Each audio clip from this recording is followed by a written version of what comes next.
vamos a continuar con nuestras actividades de esta sesión mensual del mes de octubre, que justamente se decidió y se estableció que todos los trastornos afectivos, emocionales y con respecto a los trastornos psiquiátricos se dieran en este mes, justamente, bueno, porque es así como el mes donde de alguna forma se hace una mención especial a todos estos trastornos. Y hoy justamente tenemos a nuestra psiquiatra del hospital del HGR número 1 del IMSS Cuernavaca, quien aceptó participar con uno de estos trastornos. Ahora vamos a ver trastornos de ansiedad. Acabamos de ver trastornos depresivos, ahora vamos a continuar con trastornos de ansiedad. Y bueno, pues la doctora Marta Cristina Fernández Cruz, quien también tiene una subespecialidad en paidopsiquiatría, nos va a ayudar y apoyar con este tema tan importante como es trastornos de ansiedad.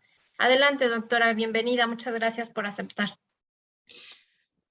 Muchas gracias por la invitación, doctora Mónica. Y sí, como dice, el 10 de octubre la Organización Mundial de la Salud ha definido como el Día de Promoción para la Salud Mental o el Día de la Salud Mental. Entonces, octubre está plagada de actividades para la promoción, difusión y prevención de problemas en salud mental.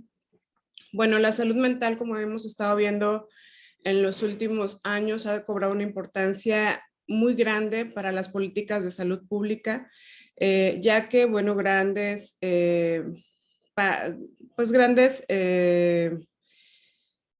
países han tenido serios problemas, ¿no? Países de primer mundo han tenido serios problemas con respecto a la salud mental de sus habitantes. Y bueno, México es uno de ellos en los cuales pues también está implicado debido a pues la múltiple genética o diversidad genética y además de los cambios que tenemos tanto sociales como los desastres naturales y en esta ocasión, bueno, esta cuestión de la pandemia que también se clasifica como un desastre natural que lo que va a llevar posteriormente es una pandemia de salud mental, ¿no?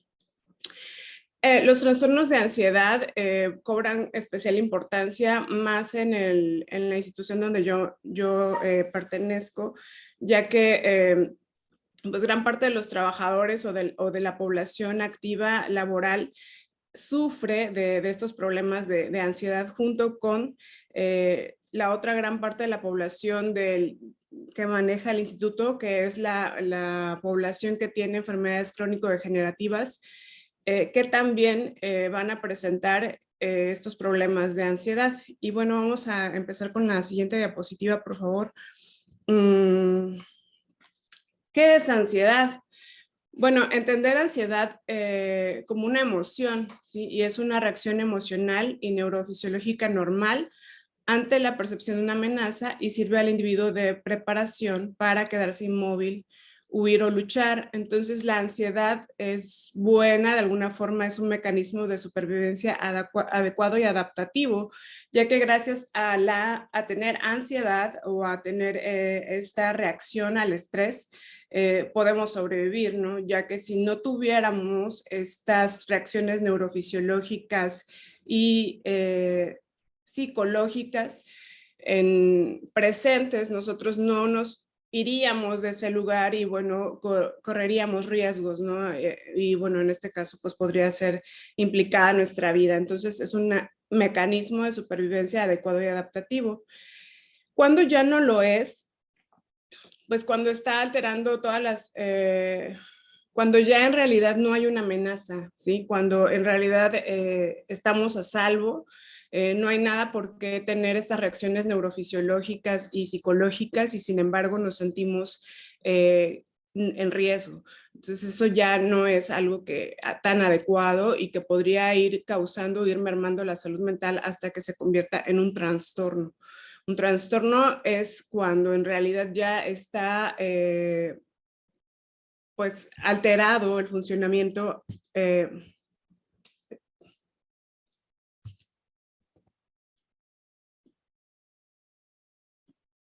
¿Sí me ven? Perdón. Cuando ya está alterado el funcionamiento en todos los ámbitos de nuestra vida. Y bueno, vamos a ver la siguiente diapositiva en la cual es muy importante porque vemos las ventanas epigenéticas. Bueno, en salud mental entendemos que salud mental tiene una importancia genética crucial, ya que pues todos los problemas de salud mental tienen un carácter hereditario, genético, generalmente es poligénico, todavía no hemos llegado a poder secuenciar que si hay un gen específico que esté causando algún padecimiento mental. Y bueno, la teoría es poligénica, pero también están implicados todos los cambios que se van haciendo epigenéticos a la secuenciación del ADN con respecto a lo que vamos viviendo. Y entonces, bueno, se piensa que hay ventanas epigenéticas. Aquí vemos la línea de la vida, ¿no?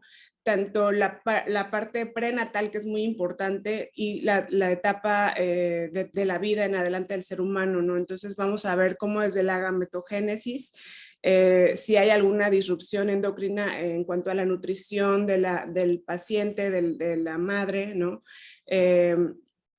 En todo lo que va viviendo la madre en el embarazo, en las semanas de embarazo, ¿no? Lo que pudiera ir afectando algunas infecciones también virales podrían estar implicadas, ¿no? En la aparición o como factores de riesgo para poder debutar con algún problema de salud mental más adelante. Los factores nutricios de la madre, obviamente los niños con retraso de crecimiento intrauterino que tienen un factor de riesgo mayor para psicopatología, la prematurez, ¿no? Y bueno, de ahí vemos la metilación específica de líneas celulares, cómo esta metilación del ADN se va a ir iniciando aún y cuando no ha nacido el pequeño, ¿no? Entonces es muy importante ir viendo esto, que poco a poco la oxidación de nuestro ADN se va a ir implicando en el deterioro, ¿no? de las funciones mentales. Y bueno, de ahí seguimos después del nacimiento, en el crecimiento, en los desarrollos, y como vemos en la parte superior, lo que estamos viendo en la gráfica son las podas sinápticas que hay, la poda sináptica a nivel fetal, la poda sináptica a los 3 años, la poda sináptica en la adolescencia, y bueno, que todas estas podas sinápticas van a crear también probables puntos de fragilidad para que alguna enfermedad mental debute. Y bueno, de ahí tenemos el crecimiento, la maduración, la reproducción, la vejez, y bueno, que ahí está implicado todos los efectos de los estresores vitales del ser humano, ¿no? Como pues los problemas de vinculación, ¿no? Separaciones de pareja, problemas ambientales o culturales, ¿no? Como cambio de domicilio, cambio de país, problemas psicosociales, económicos, como pérdida del empleo, cambios en cuanto al ciclo de la familia, ¿no? En el síndrome del nido vacío. Todo esto puede ir implicando pues estresores vitales que puedan ser gatillo para el debut del problema de salud mental. En la que sigue,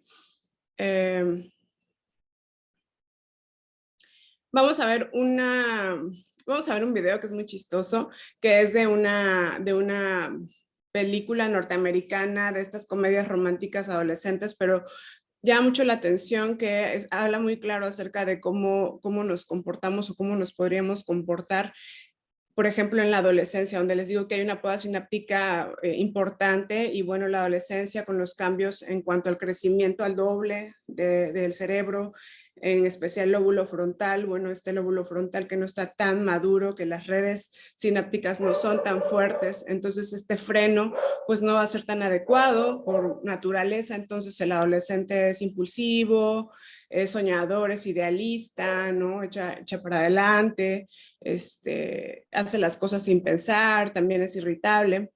Entonces, esta película habla de eso, ¿no? Habla un poco de la adolescencia y lo que pasa en la adolescencia, y entonces vamos a hablar un poco de estrés.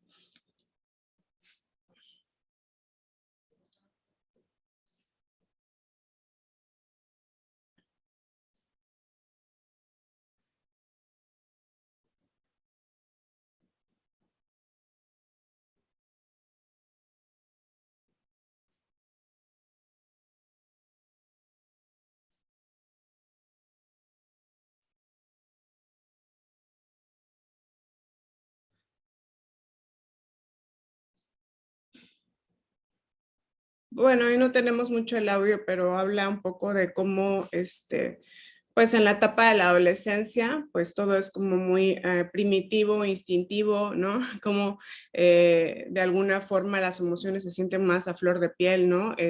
Los enamoramientos, bueno, que sienten que se van a enamorar para toda la vida, o los corazones rotos que, bueno, sienten que el dolor va a durar toda la vida igualmente, ¿no? Entonces, el grado de estrés en el adolescente, pues es sumamente importante y tenemos que valorarlo como médicos familiares, ya que hay muchos adolescentes que ahorita, por ejemplo, en el confinamiento han tenido a diario, por ejemplo, en el hospital hay intentos de suicidio en adolescentes y son principalmente los intentos de suicidio gracias a crisis de ansiedad o ataques de pánico, ¿no? Debidos al estrés que están viviendo en su familia, ¿no? En el confinamiento y, bueno, viviendo en los ambientes nocivos para el adolescente y, bueno, que el adolescente en realidad no está pues en las metas o en las tareas de la adolescencia, ¿no? Que tendrían que ser formar parte de un grupo, tener amigos, amigas, noviazgos, ¿no? Estar más con adolescentes, ¿no? Para poder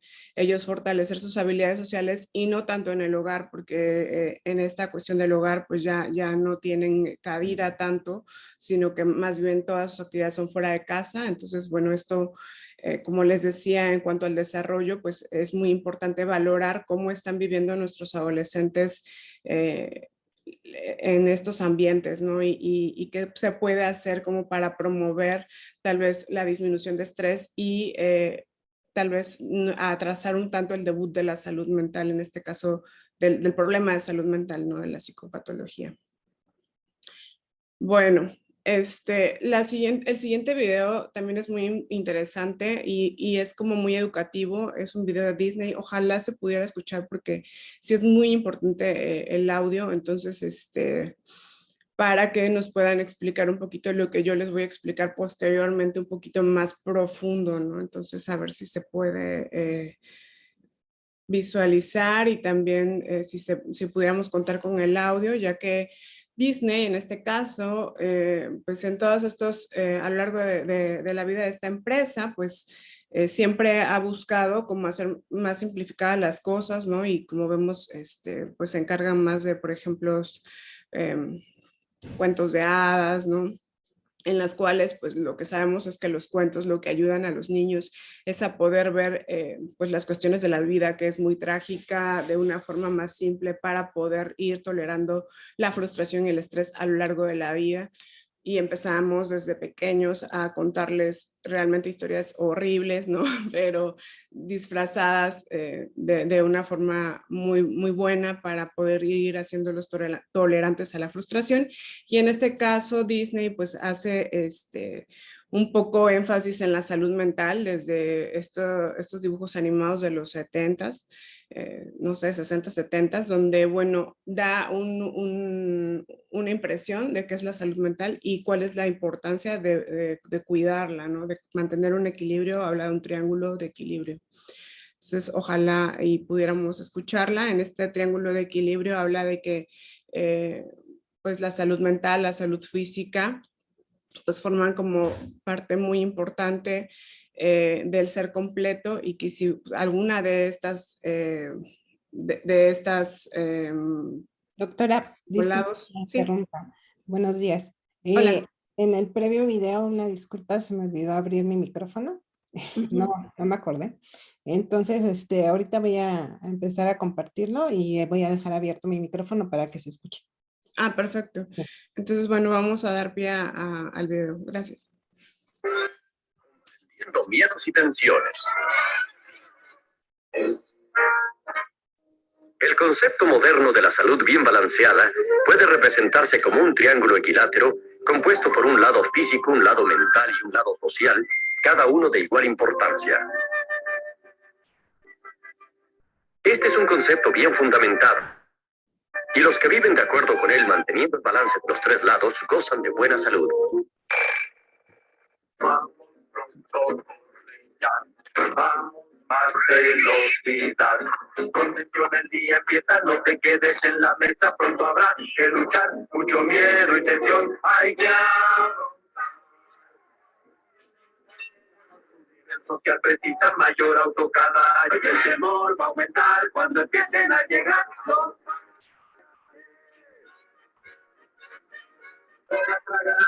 Y no te calmarán, pues las muchas deudas úlceras te causarán. Tomas café, te das a fumar y aún medio muerto sales a trabajar. Tu ambición te da potencia a vencer la competencia. Tú serás el mejor, tu negocio el mayor. Ya no debes descansar y más arriba hay que trepar. Atención acumular para cantar por fin tú. Desafortunadamente, cualquier cosa que afecte el lado mental de la salud puede afectar los otros lados y eventualmente todo el triángulo. Para comprender mejor cómo puede suceder esto, veamos primero los problemas de los animales. El hombre, después de todo, es también un animal. Todos los animales encuentran tensiones de varias clases como parte normal de sus vidas. Pueden empezar cuando se presenta la posibilidad de tener que ceder a otra especie el espacio donde viven. La necesidad de defender su refugio, de proteger a los pequeños, inclusive competir para conseguir una esposa. Naturalmente que la mayor tensión es por el miedo de perder la vida, y para esto la naturaleza ha provisto a cada animal con ciertas reacciones de protección, y una de las más importantes es el instinto del miedo. He aquí cómo funciona. En el momento en que un animal se da cuenta de que hay peligro, de inmediato el instinto del miedo despierta cada reserva de su cuerpo, preparándolo para tomar una de dos actitudes que le aseguren la supervivencia. Pelear o huir. En cualquiera de los dos casos debe entrar en acción y utilizar sus reservas de energía. Cuando el peligro ha pasado, el animal se tranquiliza y vuelve a la normalidad como si nada hubiera pasado. El instinto del miedo actuó y no quedan efectos posteriores dañinos.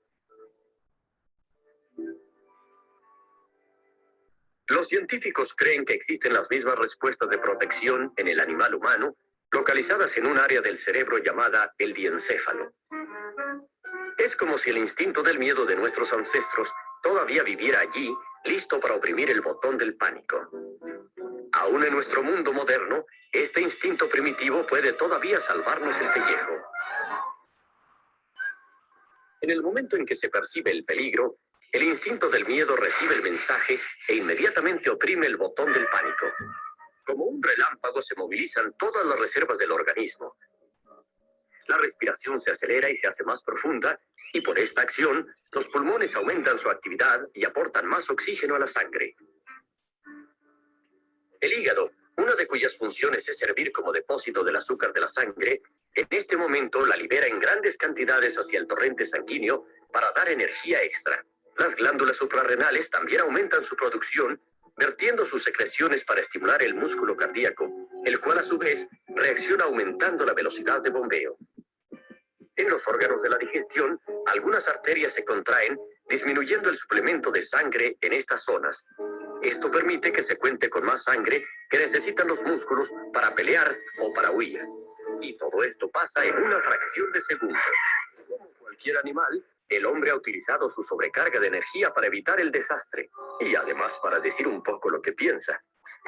Debe estar preparado ahora para continuar adelante sin ningún efecto dañino. Pero a diferencia de los otros animales, el hombre tiene algo más que instinto. Tiene un intelecto superior y una imaginación brillante y creativa. Desafortunadamente, esta imaginación puede crear peligros irreales y desencadenar tensiones y miedos innecesarios. Tomemos el caso de un estudiante bien preparado bajo la presión de los exámenes. Listo. ¿Y si contesté mal? Ay, no me aprobarán. Adiós, bachillerato. No triunfaré en la vida. Voy a ser un fracasado. Ni siquiera podré comprar un auto. Esta amenaza imaginaria de inmediato despierta el instinto del miedo, igual que si el peligro fuera real. En este caso, el peligro no solo fue imaginario, sino también pasajero, y la tensión se alivió. Pero veamos qué pasa si el miedo despertado por peligros imaginarios continúa por períodos prolongados. Buenos días, jefe. Su jefe simplemente estaba preocupado en ese momento. Oh, algo sucede. Está molesto conmigo. Tal vez quiera despedirme. Volvemos a empezar y nuestro hombre está listo para pelear o correr. No tengo por qué soportar eso. Le daré su merecido. ¿Estoy loco? Él es mi jefe. Me echará a la calle. Eso no lo podrá hacer. Antes renuncio. Esa es otra locura. ¿De qué voy a vivir? Tengo una familia que mantener y gastos y... Ni pelear ni correr tiene sentido en esta situación, así que debe tragarse su orgullo junto con todos los preparados bioquímicos no utilizados que fabricó. Así que nuestro hombre literalmente se cocina en sus propios jugos.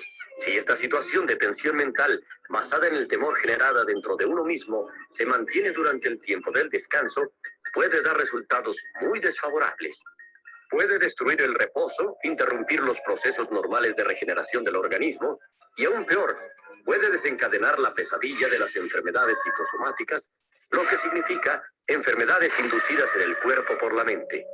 Si las arterias del estómago permanecen contraídas a causa del permanente estado de alarma, la capa más interior de la pared del estómago carecerá de oxígeno.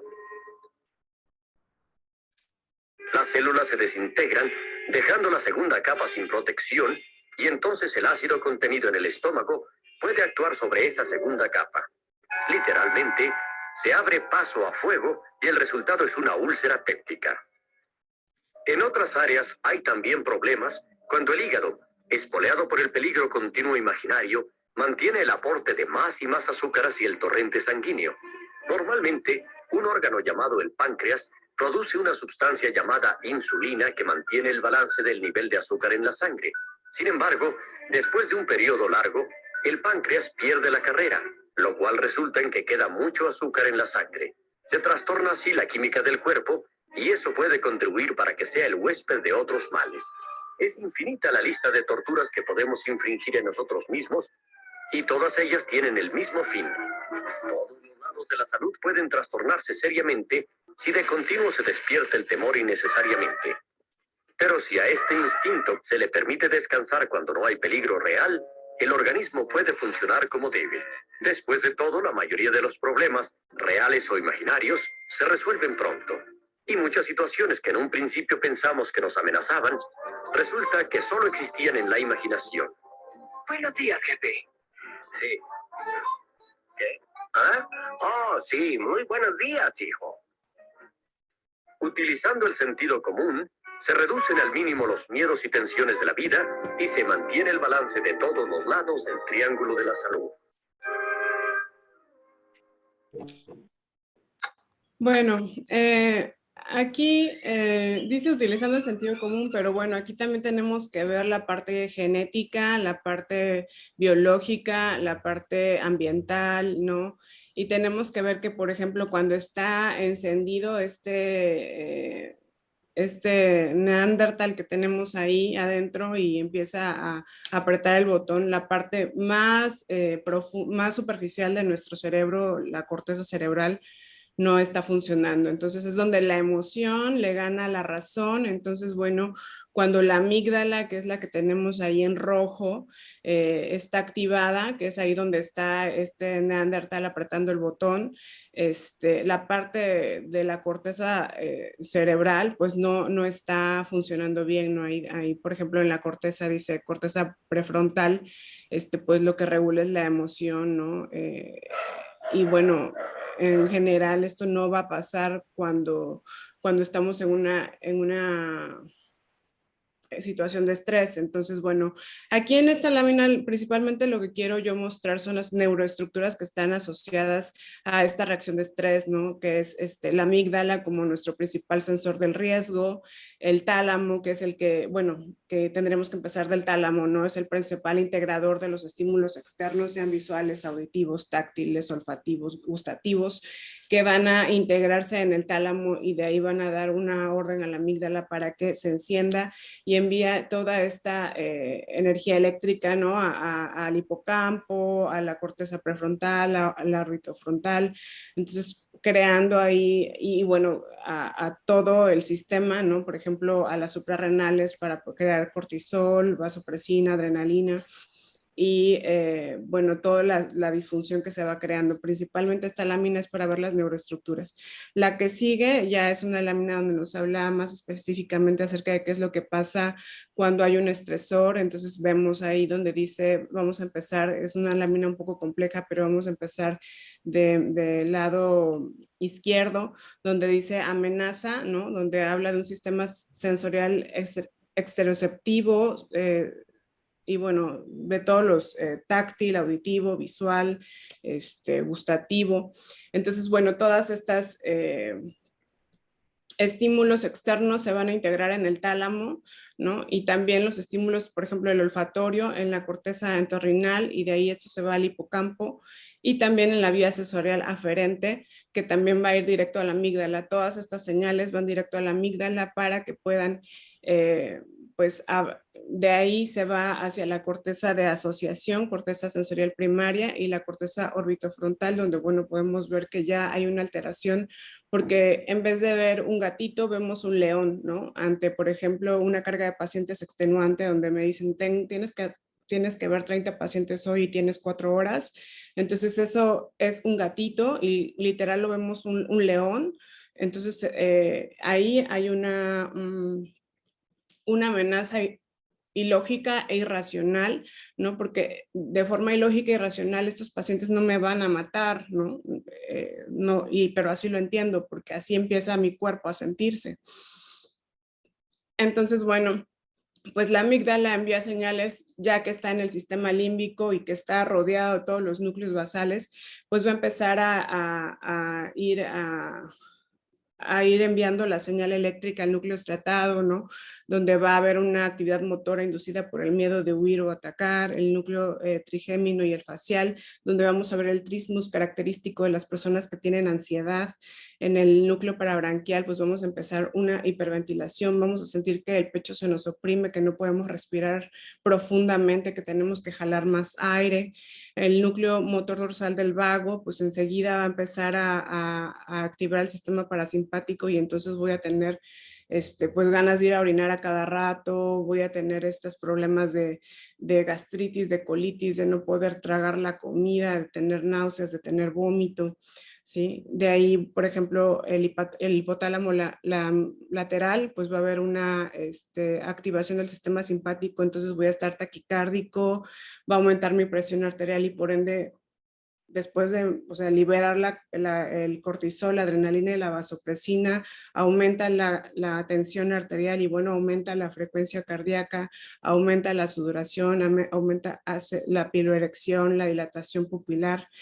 Y bueno, también se envían señales al núcleo paraventricular del hipotálamo, bueno, los cuales pues van a enviar su liberación de estas hormonas, ¿no? Principalmente el cortisol.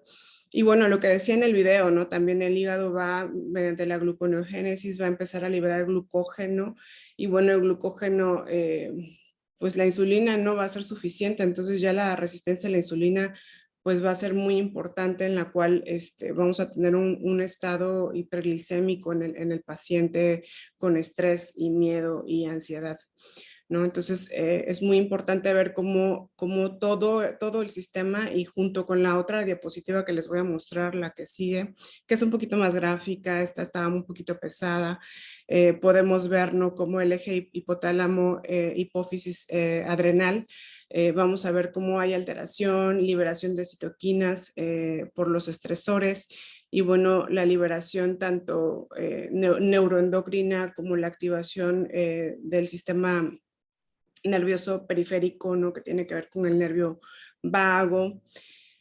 Y aquí en especial quiero poner especial interés en dos cosas. En la parte, yo siempre les digo a los pacientes, es que miren, el sistema nervioso junto con el sistema metabólico y el sistema inmune van de la mano, ¿no? Entonces, si uno está mal, el otro está mal. Entonces, obviamente que si el sistema nervioso está mal, ¿qué es lo que pasa? Pues podemos tener problemas metabólicos graves, ¿no? Como diabetes, como dislipidemias, ¿no? Por el trasfondo en cuanto a las alteraciones endocrinas importantes, ¿no?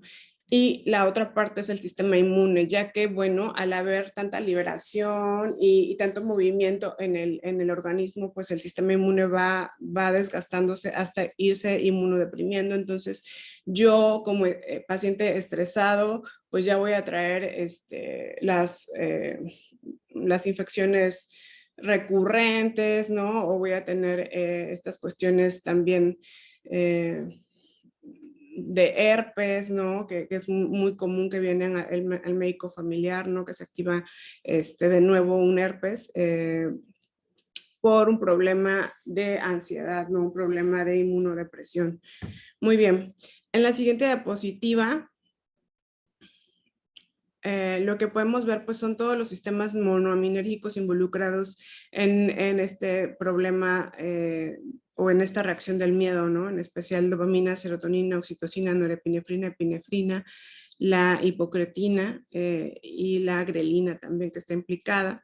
Entonces, vamos a ver que tenemos que modular toda esta serie de sistemas monoaminérgicos para poder llevar a un paciente a que no tenga esa respuesta, ¿no? O su cuerpo no tenga esa respuesta que va a ser una respuesta si nosotros no modulamos estos sistemas monoaminérgicos, la respuesta va a ser desfavorable, llevada a problemas crónicos incapacitantes y a disfunción total de su ambiente.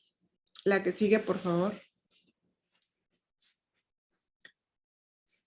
Y bueno, aquí vemos a grandes rasgos pues, los principales síntomas de la ansiedad, ¿no? Como sobrepensar, evitar cosas, las sudoraciones, los problemas estomacales, los ataques de pánico, la necesidad de revalidar o de aprobación, esta poca tolerancia a la frustración, la procrastinación, la dificultad para concentrarse, la preocupación constante, los problemas respiratorios, dolores de cabeza, las taquicardias o palpitaciones, los problemas de insomnio, los problemas de memoria, que son los que por los cuales principalmente llega nuestro paciente a la consulta. La que sigue, por favor. Entonces, si esto empieza, vamos a ver que si se va a una forma crónica, vamos a ir ya involucrando a un sistema nervioso pues deficiente que empieza a crear ideas de mala calidad y que puede terminar en otra enfermedad, otro problema de salud mental, que es el número 1 en incapacidad laboral, que es la depresión, ¿no? Y que, bueno, van a ver cómo hay varios síntomas que se sobrelapan, ¿no? En la ansiedad y la depresión.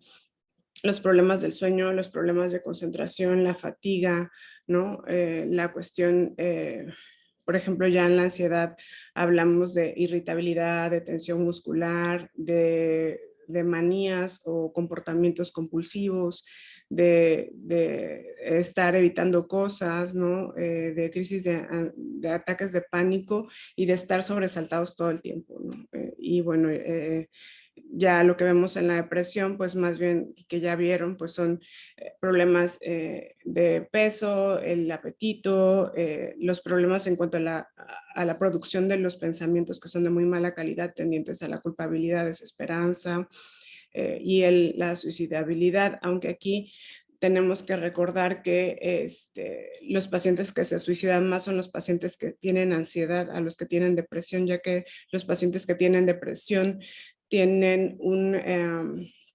impulso vital muy bajo, entonces no tienen como la fuerza como para hacerse daño, pero las personas que ya tienen un problema de un ataque de pánico, y no sé si alguien ha sentido un ataque de pánico, pero lo único que siente lo único que quiere es ya no sentirlo. Entonces, eso es lo que piensan los pacientes y por eso toman este tipo de decisiones, ¿no? La que sigue, por favor.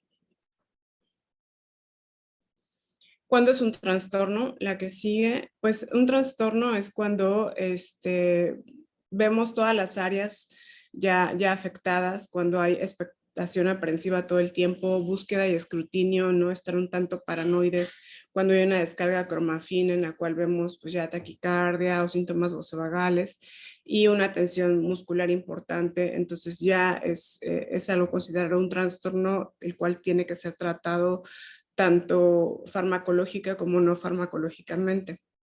La que sigue podemos ver ¿cuál sería el tratamiento? Pues el no farmacológico, principalmente hablamos de terapia cognitivo-conductual, relajaciones musculares, entrenamientos respiratorios, respiraciones profundas, ¿no? La técnica de relajación muscular de Jacobson es como la más importante, ¿no? En la cual le pedimos al paciente que vaya desde los pies hacia arriba, tratando de, por ejemplo, estos son mis pies, apretar lo más que se pueda 8 tiempos, 1, 2, 3, 4, 5, 6, 7, 8 y liberar, ¿no? Y así con cada grupo muscular hasta la cabeza, ¿no? Y bueno, los entrenamientos de respiración profunda, pues el que ustedes decidan, las exposiciones en vivo y diferidas, bueno, ir haciendo una bitácora de exposición sistemática al estresor, si es salir de mi casa, día 1, pues salgo y doy un paso, día 300, salgo y camino 300 pasos fuera de mi casa, ¿no? Autoayuda online, biblioterapia, y ya en lo farmacológico, pues vamos a hablar de algunos agentes que son serotoninérgicos, como los inhibidores de la recaptura de serotonina, que bueno, en nuestro caso la sertralina es como, y el citalopram son como los más indicados si por ejemplo estamos tratando pacientes con enfermedades crónicas degenerativas, ya que son los principales que tienen menos interacciones farmacológicas, entonces serían la elección, ¿no? Y de ahí tenemos a los duales, donde se está modulando no solo el sistema serotoninérgico, sino el noradrenérgico, como la venlafaxina o la desvenlafaxina. Aquí lo importante en estos medicamentos pues es empezar con dosis bajas, porque principalmente lo que hacemos es dar una tableta completa el primer día, y eso lo que hacemos es una bomba, porque el paciente se siente con náuseas, con vómito, con dolor de cabeza, gastritis, se siente morir, entonces avienta la pastilla. Entonces lo importante es ir empezando con dosis muy bajas, un cuartito de tableta la primera semana, la segunda semana ya iniciamos media tableta, la tercera semana un cuarto de tableta, y hasta la cuarta semana ya iniciamos una tableta completa.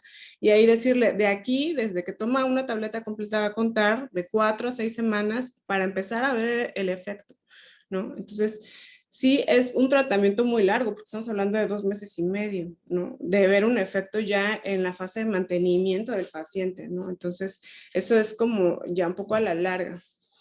Ahí que tenemos, pues tenemos las benzodiazepinas, ¿no? Que es un coadyuvante para, ¿por qué? Porque pues su mecanismo de acción, pues nosotros está diseñado, nosotros podemos indicarlo de acuerdo a lo que tengan, ¿no? Si por ejemplo es un ataque de pánico, pues entonces voy a preferir un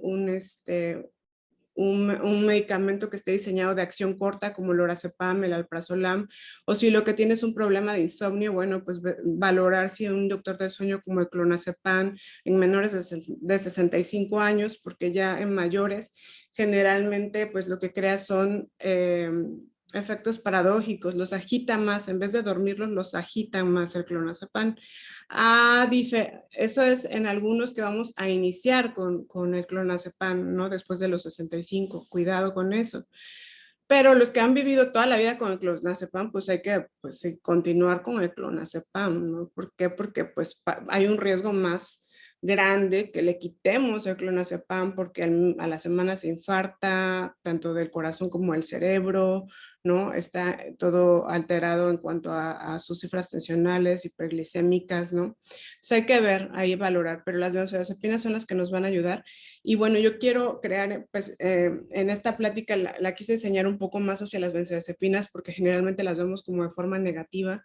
Entonces, cómo nos ayudan, ¿no? Y no es que todo el tiempo las estamos utilizando como psiquiatras, ¿no? Pero yo veo que de alguna forma sí podríamos en algún momento, tanto nosotros mismos como psiquiatras, pues satanizarlas, ¿no?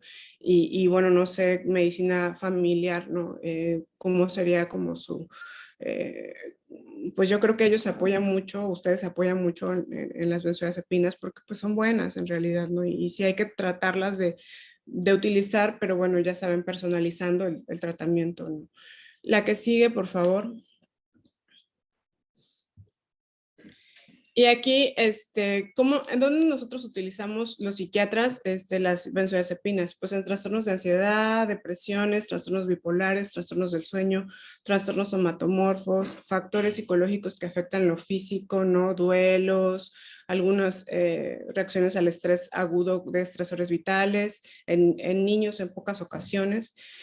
¿Dónde lo utilizan los médicos familiares? Generalmente en factores psicológicos que afectan lo físico, ¿no? Como este tipo de reacciones al estrés agudo por estresores vitales, colon espástico, diabetes, artritis reumatoide, dermatitis atópica, hipertensión arterial, migraña, ¿no? Es algo, pues, en general, ¿no? Donde también se pueden utilizar. La que sigue. Y bueno, hay que entender la ansiedad y la enfermedad mental, ¿no? Entender, por ejemplo, que ansiedad y depresión están juntas, están pegaditas del 30 al 70%, ansiedad y esquizofrenia del 30 al 50%, ansiedad y epilepsia del 30 al 50% y en trastorno afectivo bipolar más del 50%. ¿Por qué hay que tener especial atención en esto? Porque ansiedad va a estar pegada generalmente a enfermedad mental, entonces tenemos que tratarla porque si no, ansiedad, como les digo, las personas que se suicidan más no son las depresivas, sino son las que tienen ansiedad. La que sigue, por favor. Entonces, hay que ver la ansiedad siempre en los pacientes con enfermedad mental porque una de las principales complicaciones pues, va a ser la muerte del paciente, ¿no? Mediante un suicidio. La que sigue, por favor. Y bueno, ¿cómo utilizamos nosotros las benzodiazepinas en eficacia multidimensional como anticonvulsivo, ansiolítico y sedante o hipnótico? Entonces va a ser como en diferentes formas en las que las utilicemos. También las utilizamos, por ejemplo, en la deshabituación del paciente alcohólico, que es como muy frecuente. La que sigue. Y bueno, ¿por qué se prescriben tanto las benzodiazepinas? Pues por su eficacia, ¿no? La que sigue, yo les quise hablar un poco de las benzodiazepinas porque creo que es importante, ¿no? Entonces, por aquí quise tomar la ansiedad. Entonces, el perfil del paciente, pues generalmente los problemas de salud mental que vemos en el paciente y que están afectando su diabetes, su presión, su hipotiroidismo, pues hay ansiedades y depresiones que son negadas, ¿no? Síntomas, ¿por qué? Porque los síntomas depresivos no son aceptados socialmente, pero sí son reales, ¿no? Ansiedad y depresión tienen órganos blancos que podemos identificar claramente, ¿no? Y bueno, vamos a ver que también hay una expresión corporal o somática del espectro ansiedad-depresión, o sea, hay síntomas físicos. La que sigue, por favor. Entonces el cuerpo empieza a hablar y bueno, pues la etiología, pues a veces hay una médica u orgánica, ¿no? Que podemos decir, no, pues está hipertiroideo, entonces bueno, pues sí lo entiendo, ¿no? A veces hay una cuestión más somatoforme, como, no sé, la fibromialgia, ¿no? La relación con la fibromialgia, o neurofisiológica, o facticia, ¿no? Entonces, todo esto, ¿a dónde nos lleva? A frustración del paciente, frustración de la familia, frustración del médico, porque yo no sé qué le voy a hacer a este paciente, que su biometría, su química, todo sale bien, pero pues se sigue sintiendo mal. Entonces hay que ver que el cuerpo habla, ¿no? Y esto lo hemos visto ahorita con la integración del sistema endocrino, el sistema inmune y el sistema nervioso. La que sigue, por favor. Aquí tenemos una herramienta que es el Hamilton de ansiedad. Digo, no vamos a estar todo el tiempo así con el Hamilton en la consulta, pero más o menos nos vamos a dar una idea, ¿no? De qué es lo que podemos preguntar o ver, ¿no? En cuanto al estado de ánimo, pues un estado de expectación aprensiva, una tensión muscular, temores, problemas de insomnio, problemas cognitivos en cuanto a atención, concentración, memoria, un estado de ánimo tal vez un tanto como desmotivado, pérdida de interés, ¿no? Cambios de humores a lo largo del día. La que sigue, por favor. Síntomas somáticos como rigidez muscular, contracciones musculares, sacudidas, somáticos generales sensoriales como estos que vienen mucho con los zumbidos de oídos, la visión borrosa, los sofocos, los escalofríos, sensación de debilidad, cardiovasculares, palpitaciones, dolor en el pecho, desmayos, ¿no? Respiratorio, sensación de ahogo, gastrointestinales, problemas para tragar, gases, dispepsia, sensación de ardor, dolor, sensación del estómago lleno, vómitos, diarrea, pérdida de peso, estreñimiento, los geniturinarios, pues la micción frecuente, o la micción urgente, eyaculación precoz, ausencia de erección, impotencia. En los síntomas autónomos, pues boca seca, rubor, palidez, tendencia a sudar, vértigo, cefaleas de tensión. Y bueno, todo esto es lo que vamos a ir preguntando a lo largo de nuestra entrevista para podernos dar cuenta dónde está actuando la ansiedad, ¿no? Y bueno, pues, ¿qué es lo que hay que hacer? Pues ver el inicio, curso y pronóstico de la enfermedad. También entender que si no tratamos la ansiedad va a haber un aumento de gasto médico, ¿no? Que le vamos a prescribir más medicamentos. Hay un deterioro, discapacidad, mortalidad, si no se trata la ansiedad. El diagnóstico diferencial con síntomas vegetativos propios de la enfermedad médica, y tenemos que ver todos estos síntomas disautonómicos, cardíacos, neurológicos, la reacción adaptativa si es normal, y bueno, el ir viendo que la ansiedad y la enfermedad médica vamos a entender que, por ejemplo, un paciente que tiene dolor va a tener más ansiedad, va a tener depresión, un paciente diabético, hipertenso va a tener ansiedad y depresión por los mismos problemas que implican, o los mismos sistemas que están implicados. En la que sigue, por favor. Y bueno, vamos a ver que la enfermedad física crónica, o sea, hay un 41% de ansiedad en estas personas con una enfermedad física crónica. Con los médicamente enfermos hay ansiedad en un 12%, en artritis, diabetes, EBC, ¿no?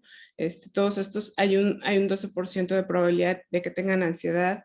Y bueno, si tienen ataques de pánico, pues hay un mayor riesgo de infartos, de eventos vasculares cerebrales, de crisis hipertensivas, urgencias hipertensivas, de infartos cardíacos u otros, ¿no? La que sigue, vamos a ver un tanto los ORs, ¿no? O sea, cuánto más aumenta la probabilidad o el riesgo de tener ansiedad.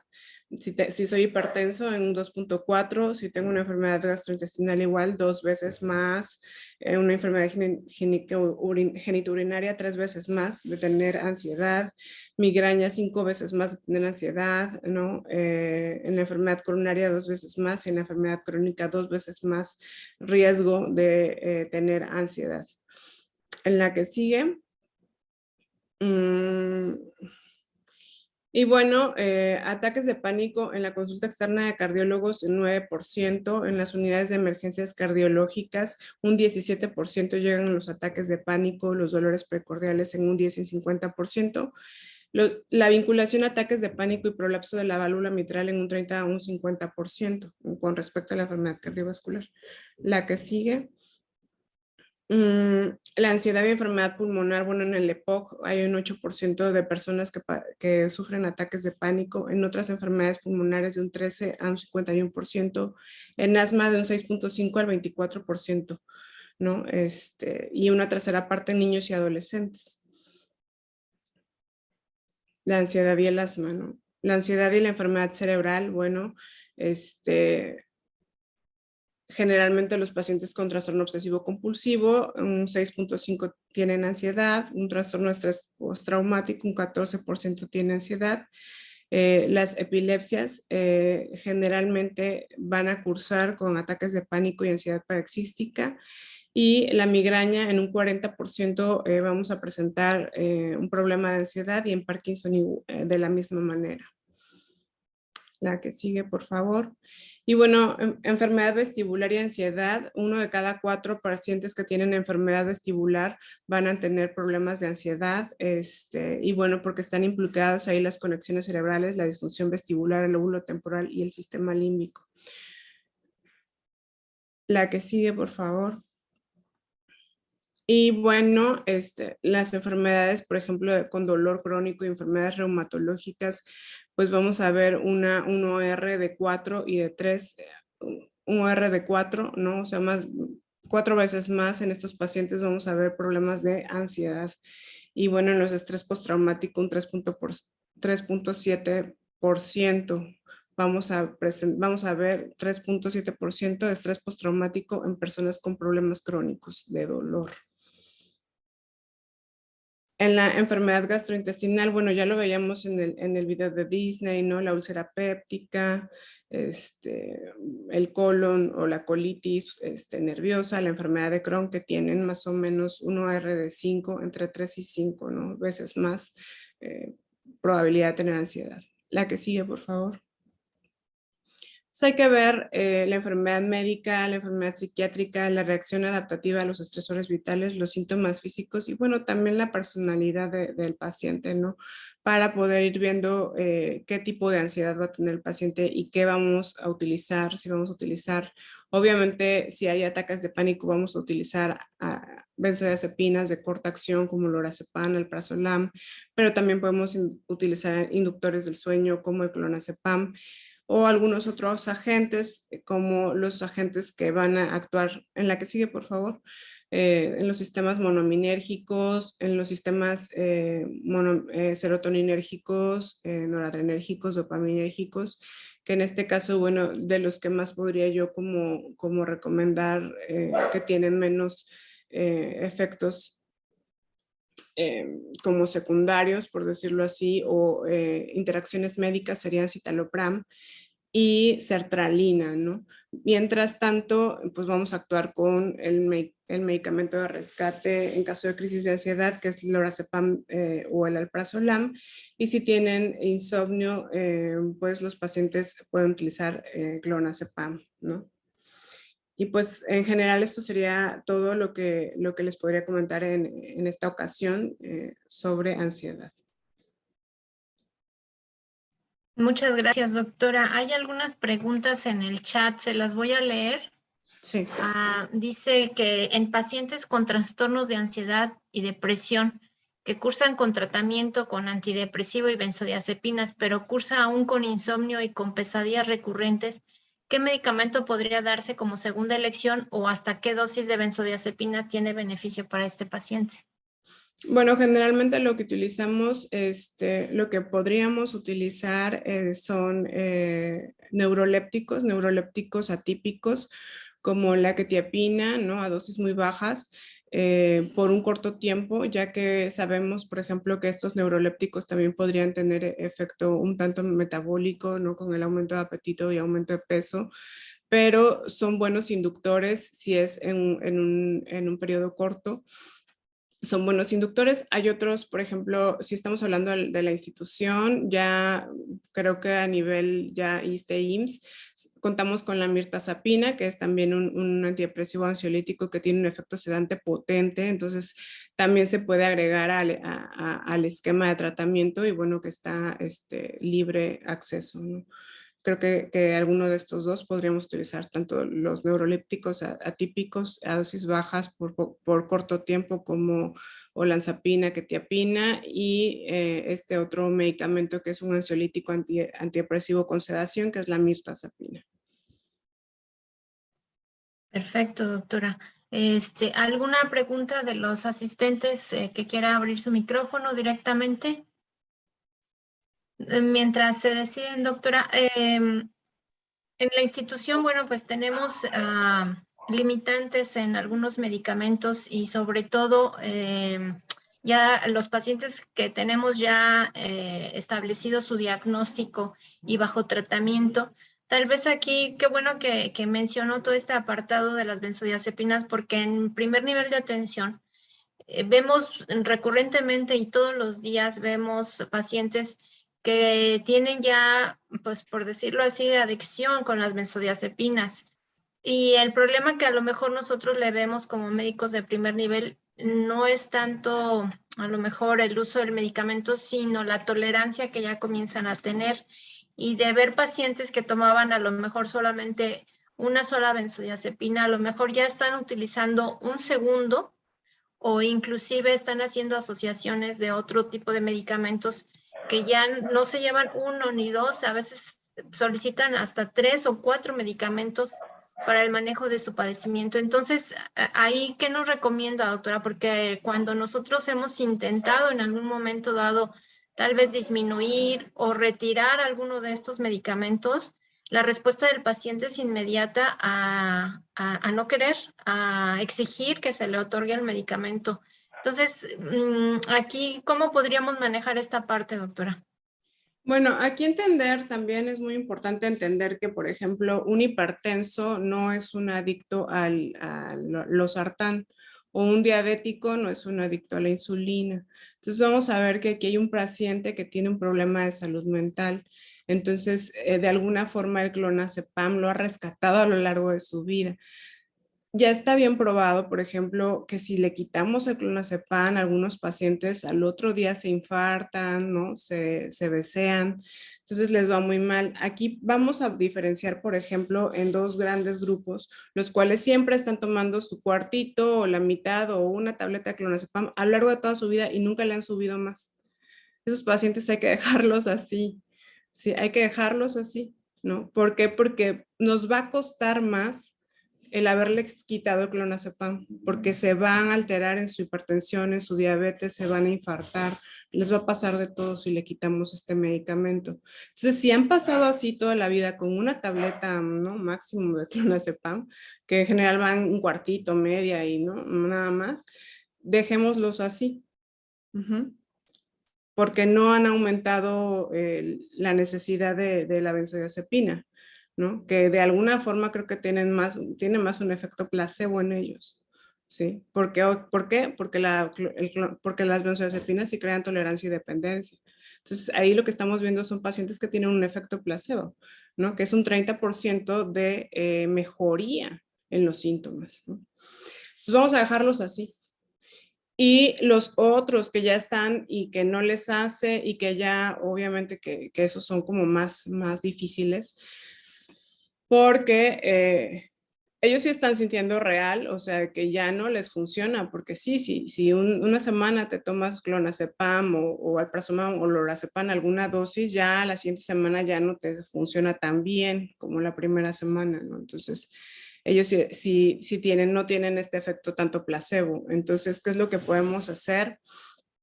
Combinarlos, por ejemplo, con otros agentes GABAérgicos, entender que este es un agente GABAérgico y combinarlo con otros agentes GABAérgicos como pregabalina, como gabapentina, ¿no? Que van a hacer una potenciación. Y también podemos utilizar agentes histaminérgicos que también son sedantes, ¿no? Como la hidroxicina, no sé, la difenidramina, ¿no?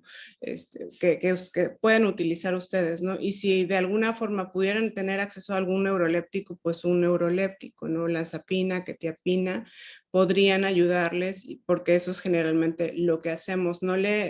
Por ejemplo, ahí acordamos, ¿no? Yo le digo, no le voy a quitar su clonazepam, o sea, no, pero vamos a dejar una dosis moderada, o sea, una tableta de clonazepam, pero le voy a dar un neuroléptico, ¿no? En este caso generalmente les doy neuroléptico o mirtazapina, ¿no? Quetiapina o olanzapina o mirtazapina, o bueno, antes teníamos otro sedante que era la levomepromacina, que era muy buena, pero ya ahorita está como que muy inconstante. Es un medicamento muy bueno, es un medicamento muy barato, pero bueno, eso no les funciona a las industrias farmacéuticas, entonces bueno, pues así como otros se van, ¿no? Entonces ya no ha estado tanto en la institución, entonces, pero es muy bueno. De ahí es muy bueno porque tampoco tiene efecto sobre el peso, ni el apetito, ni el metabolismo del paciente, entonces no lo vuelve un diabético, ¿no? Entonces, o un obeso. Entonces, por eso es muy bueno, ¿no? Pero sí, podemos utilizar estos neurolépticos o la mirtazapina, los antihistamínicos, los agentes GABAérgicos, ¿sí? Las medidas de higiene del sueño. Y bueno, ahí yo lo que hago en la consulta, pues es negociar, o sea, y decirle, no, para nada que le voy a quitar su clonazepam, pero se lo vamos a dejar solo en uno y le vamos a dar otros medicamentos para que no continúe con esta tolerancia, ¿no? Y ya después, eventualmente, ellos mismos, es muy cómico porque ellos mismos se quitan el clonazepam, dicen, no, es que este ya no me funcionó, y ya se quedan con la quetiapina o la lanzapina o la mirtazapina o la levomepromacina, ¿no? Que son más sedantes, pero estamos hablando de una enfermedad con un grado de severidad más alta. Sí, doctora, Son muchas diferentes gracias. a los Sí. otros que siempre toman el cuartito o la mitad o Sí, las 2 sí, gotitas. sí, Que en realidad completamente es un diferentes. Y placebo. además la actitud del paciente es diferente, ¿no? O sea, aquí los pacientes que ya toman grandes cantidades de benzodiazepinas tienen Un grado de unas severidad de la enfermedad características mental. propias, ¿no? De mucha ansiedad, de mucha, tienen mucho esto de confrontar, van así como muy dispuestos a pelear hasta último instante porque se les otorgue la cantidad que ellos desean, ¿no? De medicamentos, ¿no? De Pero es la pelear desesperación. por tu salud, ¿no? Por tu estabilidad. O sea, es pelear por eso. O sea, están desde lo más primitivo e instintivo de su ser, Exacto. peleando por estar en paz, ¿no? Entonces, entender bien al paciente y también no conflictuarnos nosotros porque en realidad, o sea, cuando le decimos, le voy a quitar el clonazepam, o sea, sí, los pacientes actúan de una forma primitiva, instintiva, y qué necesidad tenemos nosotros de tener el riesgo de que nos golpee un paciente, ¿no? Entonces, entendamos el problema de salud mental, porque entonces ahí nosotros no estamos abiertos y no estamos todavía con estigmatizando al paciente. Entonces no estamos entendiendo el problema de salud mental porque le queremos quitar a fuerza un medicamento que necesita, como si le quisiéramos quitar la insulina o el losartán. Entonces sí hay que hacer un cambio de conciencia bien fuerte porque todo lo que yo veo mal según mis esquemas, tengo que cambiarlo en la enfermedad mental. Entonces, sí, ¿qué necesidad tengo de estarme pasando un día malo peleando con un paciente que sí requiere ese medicamento, ¿no? Entonces, sí, digo, y creo que muchos de ustedes lo hacen, mejor me los mandan y está bien, ¿no? O sea, creo que ya no sé, ni le dicen nada, no sé, solo me los mandan así porque toma clonazepam toda la vida. Y ya pues valoramos estas dos cosas, ¿no? O sea, ¿qué tipo de paciente es? ¿El que tiene el cuartito o las 2 gotas de toda la vida? ¿O es el paciente que ya está así súper mal y bueno, pues que sí hay que ajustarlo porque pues no puede Claro, vivir así, ¿no? El así es. dormir, el sueño es lo más importante que tenemos en la vida, más que la alimentación. Sin el sueño no podemos vivir. En el sueño se regulan los factores de crecimiento, se liberan los factores de crecimiento, se regula el metabolismo, la respiración, se produce el aprendizaje, ¿sí? Es lo básico, o sea, obviamente que va alguien a luchar por su sueño, ¿no? Sí. Doctora, hay otras preguntas. Dice, niños, ¿cuándo es momento de canalizarlos más bien dice, en niños cuando canalizamos a pediatría por ansiedad o aparte también se tiene que derivar a psicología? Sí, de preferencia tendría que ser a ambos, ¿no? Ambos, a pediatría, psicología, ya que muchas veces tiene que ver con cuestiones de la dinámica familiar. Entonces nosotros como especialistas en familia, pues sí tenemos que ver qué está pasando en la familia, ¿no? Y si hay algunos estresores que estén condicionando esto, entonces es preferible enviarlos también trabajo social, que hagan intervenciones familiares, nosotros hacer como médicos de familia intervenciones familiares, ver los esquemas, ver los estilos de crianza, ¿no? Cómo se están llevando los límites, las reglas, las recompensas y las consecuencias, ¿no? Todo eso hay que irlo viendo. Y sí, tenemos que utilizar al equipo multidisciplinario, trabajos que son enfocados en la salud mental, ¿no? Nosotros, trabajo social, psicología, psiquiatría, medicina familiar. Sí, así es. Hay otra pregunta. ¿Qué hacer en el primer nivel de atención médica ante un paciente que acude a nosotros con antecedente reciente de intento de suicidio? Y pregunta si es una urgencia. Sí, sí es una urgencia, ¿no? Lo que hay que preguntar pues es si todavía está la ideación suicida presente, ¿no? Y si todavía está presente hay que enviarlo a urgencias. Es urgencia. O sea, es a urgencias. No es a consulta externa, es a urgencias. Entonces, doctora, y bueno, en el caso de mandarlo a urgencias, estando pues aquí en Cuernavaca y que muchos de nuestros socios se encuentran en los diferentes municipios del estado de Morelos, ellos de alguna manera tendrían que derivarlo a veces al HGZ o bueno, si tienen la posibilidad de mandarlo al HGR, pero aquí la cuestión es que uno enviándolo a urgencias, el diagnóstico tiene que ser ese de intento suicida. Sí, o bueno, si tuvo un intento suicida, sí, hay que enviarlo. ¿Qué es lo que tenemos? ¿Por qué lo enviamos a los generales de zona o hospital, perdón? Sí, Sí, de generales de zona o zona, ¿verdad? regionales. O Ajá, sí. regionales. Ajá. Los enviamos para protocolizarlos, o sea, para que ya inicien a hacerles los laboratorios para ver si hay alguna condición física que haya promovido esta conducta suicida, ¿no? Si están con una infección urinaria o si están tal vez en abstinencia o si están con una tormenta tiroidea o si están con una encefalitis, ¿no? Que pudiera estar condicionando esta conducta suicida, ¿no? Entonces vamos a protocolizarlos, vamos a descartar cualquier patología de origen orgánico, por decirlo así. Decimos orgánico, ¿por qué? Porque en psiquiatría no tenemos biomarcadores todavía, ¿no? Entonces no tenemos un examen de laboratorio donde me diga está deprimido o una tomografía donde mi hija está ansioso. No tenemos biomarcadores, entonces por eso hablamos de orgánico, ¿no? Pero en Claro. realidad, pues, orgánico y funcional, ¿no? Pero en realidad todo es orgánico, ¿no? La enfermedad mental es orgánica, o sea, sí hay neuroestructuras que están alteradas, pero no podemos medir su función, dónde está alterado todavía. Estamos muy precarios en la cuestión de biomarcadores, no hay cómo medir la actividad cerebral tan fácilmente. Entonces, es lo que necesitamos, iniciar el protocolo de laboratorios, de gabinete, y de ahí ya trabajo social va haciendo su historia también, Ministerio Público hace su aviso y ya nosotros llegamos para determinar qué vamos a hacer, si puede estar en casa y medicamos o lo enviamos a tercer nivel. Sí, doctora, gracias. Hay una persona que nos está escribiendo de León, Guanajuato, y nos dice que en su delegación, en el primer nivel de atención donde se encuentra él, laborando solamente tienen o cuentan con imipramina. Y si usted opina que el uso de este fármaco sea adecuado y si además es recomendable combinarlo con benzodiazepinas o será preferible solo el uso de benzodiazepinas en lo que es valorado por psiquiatría.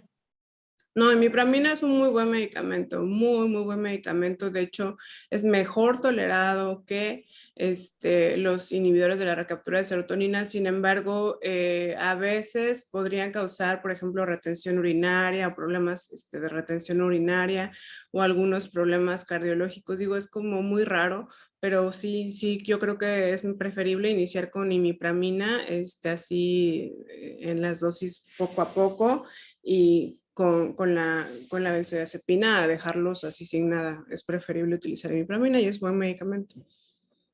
Perfecto, doctora. Y hay otra más. Dice, un paciente que recién fue valorado por psiquiatría y que ya tiene tratamiento, ¿cuánto tiempo podemos esperar para notar cambios en su estado clínico antes de considerar revaloración por dicho servicio?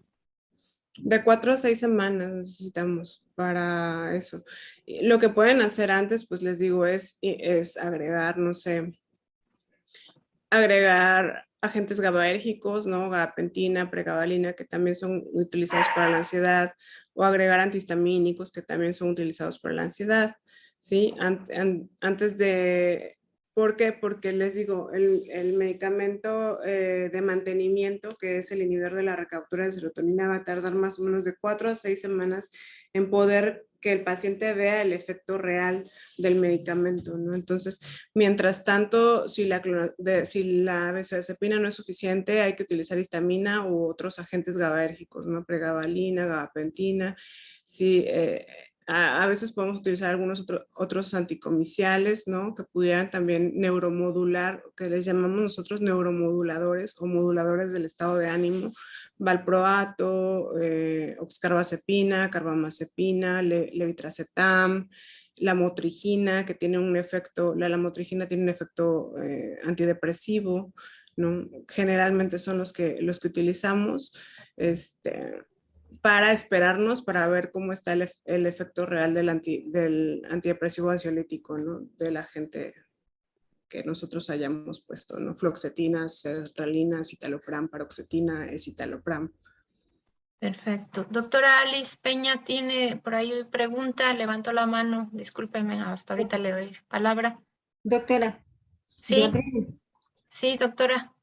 Sí, ya. Doctora, una pregunta. ¿Está justificado dar incapacidad a estos pacientes que llegan con ansiedad cuando la ansiedad pudiera ser algo que es estresante en su casa o algo que estén viviendo en su casa o con una familia disfuncional? ¿Estaría justificable dar incapacidad?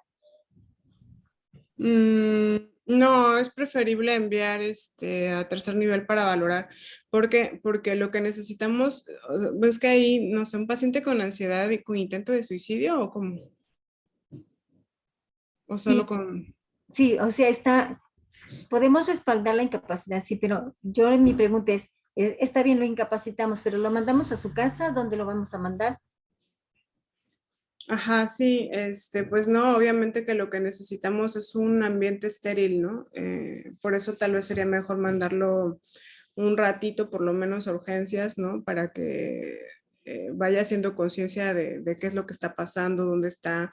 Eso les ayuda mucho, por ejemplo, estar en el hospital, estar en urgencias un ratito, donde les pasan un poco, los hidratan un poco, les ponen algún sedante y ya después como que se reorganizan, ¿no? Se duermen un rato y se reorganizan.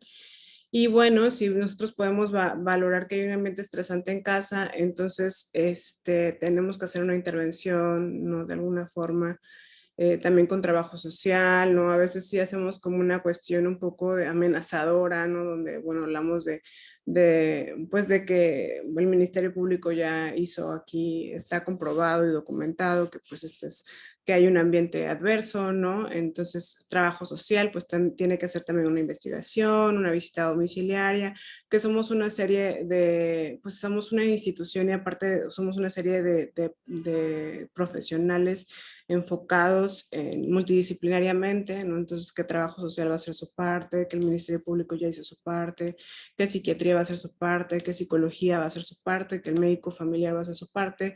Entonces, que como familia tienen que responder, ya que ellos tienen la obligación de seguir el tratamiento, ¿no? Y si el tratamiento, por ejemplo, es reposo y libre de estresores, pues se tiene que hacer. ¿Por qué? Porque ya no es que nosotros estemos como médicos dando la recomendación, sino es a nivel institucional y a nivel de reglamentación, porque el artículo 72 del reglamento de prestaciones del Instituto Mexicano de Seguro Social habla de que se debe de seguir el tratamiento médico, farmacológico, no farmacológico, de reposo, de dieta, que venga ahí, que diga el médico, y es su responsabilidad en este caso como tutor o representante legal del paciente seguir esas recomendaciones, porque pues si no está haciendo algo que va en contra de la reglamentación.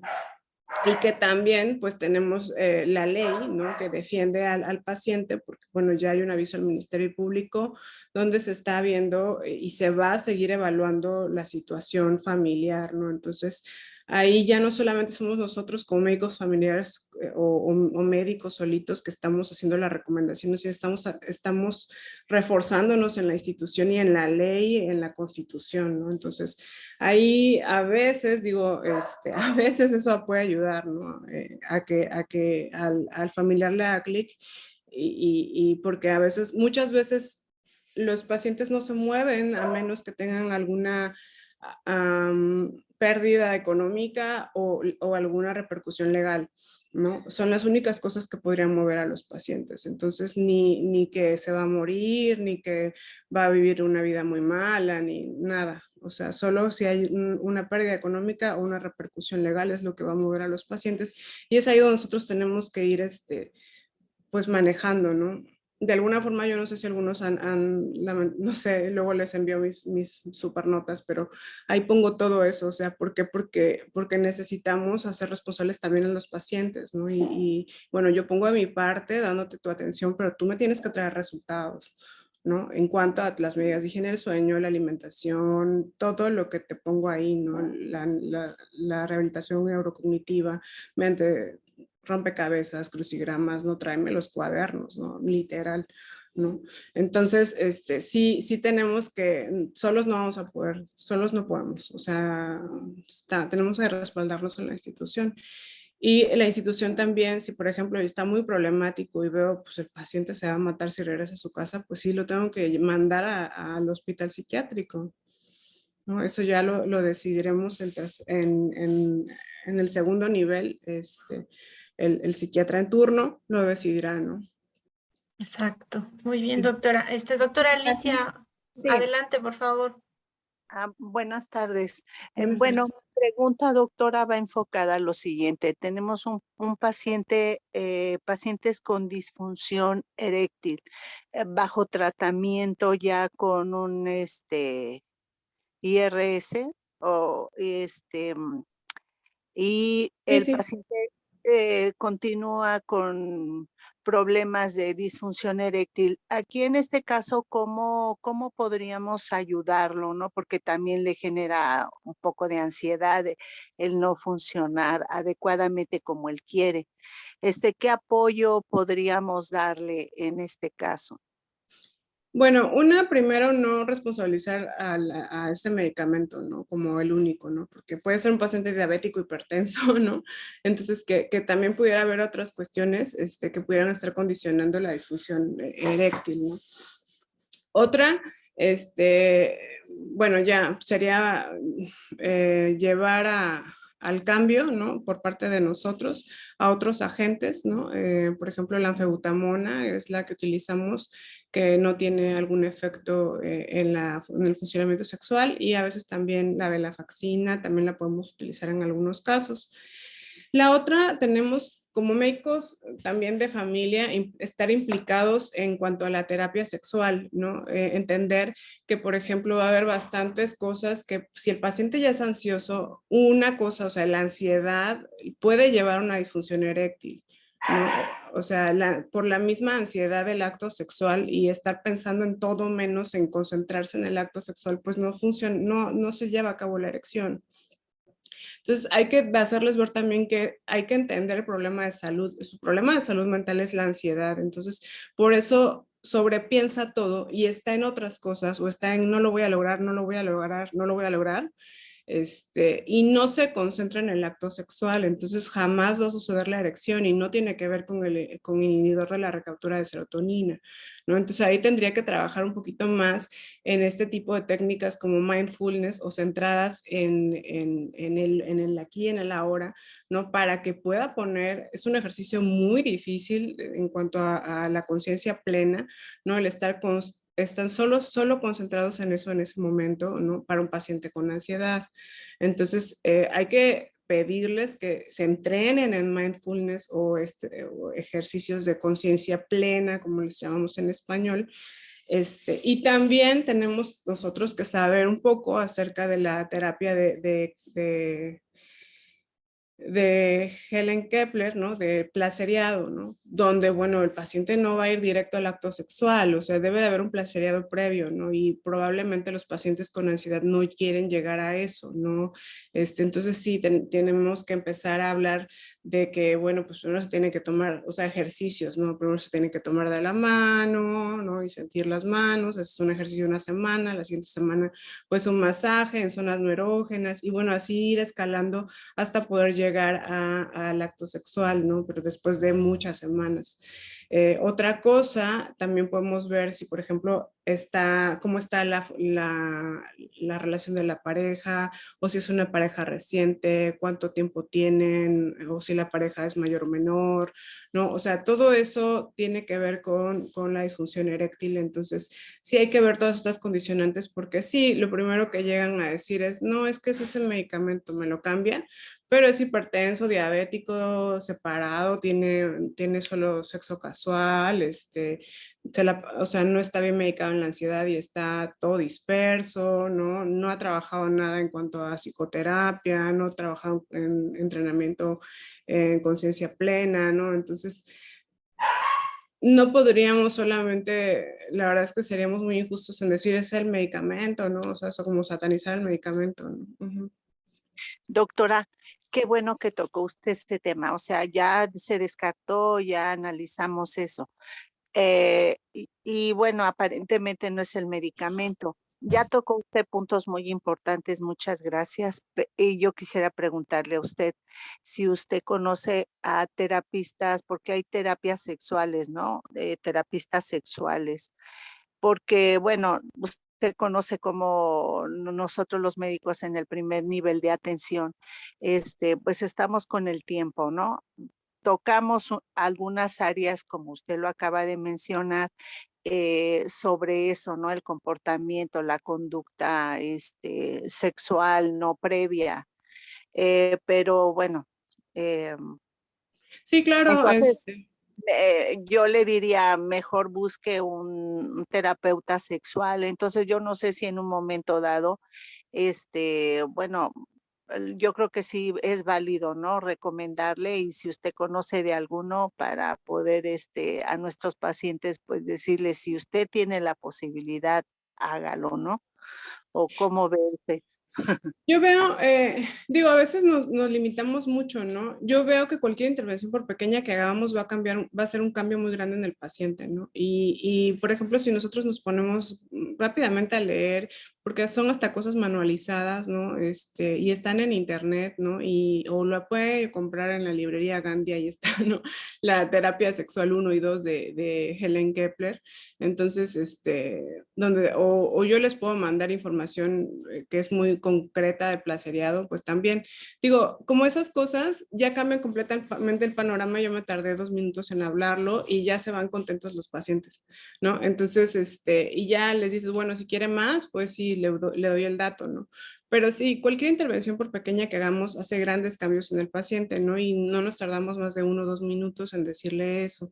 Y el paciente se va agradecido, ¿no? Y creamos un mejor, como interacción médico-paciente. Y bueno, el médico-familia pues es fundamental en la vida del paciente, ¿no? Es una persona muy, muy importante, ¿no?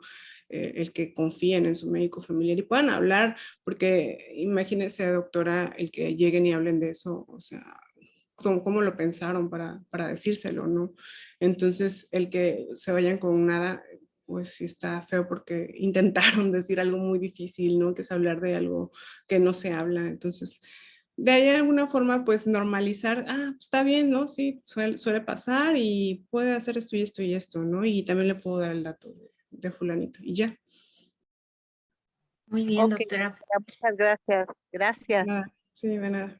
Bueno, pues agradecemos a la doctora Marta Cristina Fernández Cruz. Doctora, muchas gracias. La verdad es que estuvo muy completa su presentación. Ese video de Disney está genial. Yo creo que va a Sí, ser de mucha utilidad para muchos de nosotros, no solamente pues para nuestros pacientes, sino para nuestra propia familia, ¿no? Está muy sí, explícito, muy didáctico. Y bueno, pues muchas gracias por haber participado con nosotros. En breve le haremos llegar la constancia. Se la mando ahorita vía electrónica, pero en cuanto la pueda ver, se la entregaré físicamente. Y ojalá y esta sea la primera de muchas intervenciones que tenga usted en este colegio, y le agradecemos mucho. Cuídese mucho y que tenga buen fin de semana. Gracias a todos por su asistencia. Y también gracias, sería gracias bueno por que nos invitarme. dejara sus datos. Sí, Gracias. claro, claro, sí, yo ahorita le mando los datos a la doctora. Gracias, que esté muy Gracias bien. a Hasta usted, luego. doctora, y gracias a Gracias, todos por Grisel. su asistencia. Que tenga un Gracias. buen fin de semana.